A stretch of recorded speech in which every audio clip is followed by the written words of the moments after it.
70 taon nang nagbibigay serbisyo sa tubig ang Macau Water sa Macau, China mula nang maitatag ito noong 1935. Taong 1985 naman nang makipag-joint venture sila sa Suez na isa namang French company. Bagamat nag-expire na ang kanilang kontrata noong 2010, muli itong nirenew ng dagdag pang 20 taon. Dahil daw ito sa dekalidad na serbisyo at modernong teknolohiya na napatunayan at naging subok na sa ganitong industriya na maituturing na best public-private partner ng Macau. Kasama si Chairman Aurelio Jose Jr. at ilang board members ng San Jose Water District at ang mga technical working group at kinatawan ng city government, ibinida ng Suez at Macau Water ang kanilang ipinagmamalaking sistema, modernong pasilidad, concession agreement, customer services at marami pang iba. Ang Suez ang technical partner ng Metro Pacific Water sa Pilipinas. Sila ang napiling interim operator ng city government matapos maihain ang pansamantalang pangangasiwa ng lokal na pamahalaan sa water district nitong May 5 na naglalayong maisaayos ang distribusyon ng tubig sa lungsod.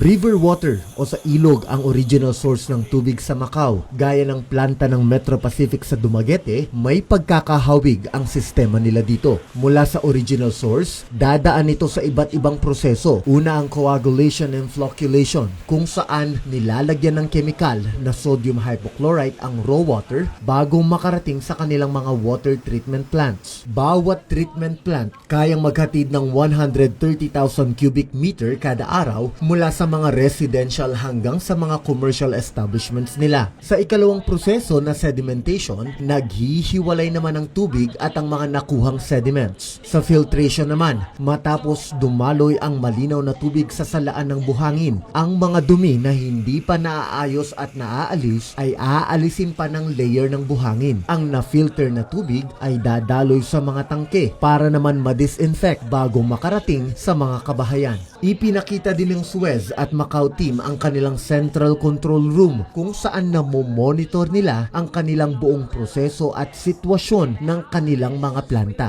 Dalawa lang ang kawani nila dito at hindi na kailangang tauhan pa sa mga karaniwang araw. Sinisigurado din nila na nagagamit nila ang makabagong teknolohiya upang maagang matuklasan at masolusyonan ng mga tagas. Ang kanilang upgrades nakasentro sa kanilang mga pipelines na nagtatagal hanggang 50 taon. Bawat pipeline color-coded din upang mas madali ang identification at pagsasaayos. Bahagi naman ng kanilang concession agreement ang pagsisiguro na mayroon silang maayos na development plan na inilalatag mismo sa kanilang gobyerno. Nagsasagawa din sila ng regular na konsultasyon pero sa huli, ipinaabot ng Suez ang kanilang kagustuhan na makatulong na tuldukan ang problema ng distribusyon sa tubig at maihatid sa bawat tahanan ang dekalidad, malinis at sapat na tubig para sa mga San Joseño. As Philip said, this didn't happen in one day. Yeah. We are ready to bring you the same level of service in San Jose del Monte. We are able to do. We have already studied with what we know. We need to know more. Yes. We had very small access to sites and to data. We are little by little. We are collecting this morning the team in Manila. I know they spent the whole day in San Jose yesterday. So little by little they are getting in. But again, what you see here, we took time to bring to make it happen. Habang patuloy na hinaharap ng lungsod ng mga hamon sa distribusyon ng tubig, inaasahang makatutulong ang mga ipinakitang sistema at teknolohiya ng Macau Water at Suez sa paghahanap ng pangmatagalang solusyon sa pagpapahusay sa serbisyo ng tubig para sa bawat pamilyang San Joseño. Para sa Balitang San Joseño, ako si Brian Ocampo, Public Information Office. Yan ang mga kaganapan at detalyeng dapat alam mo sa San Joseño.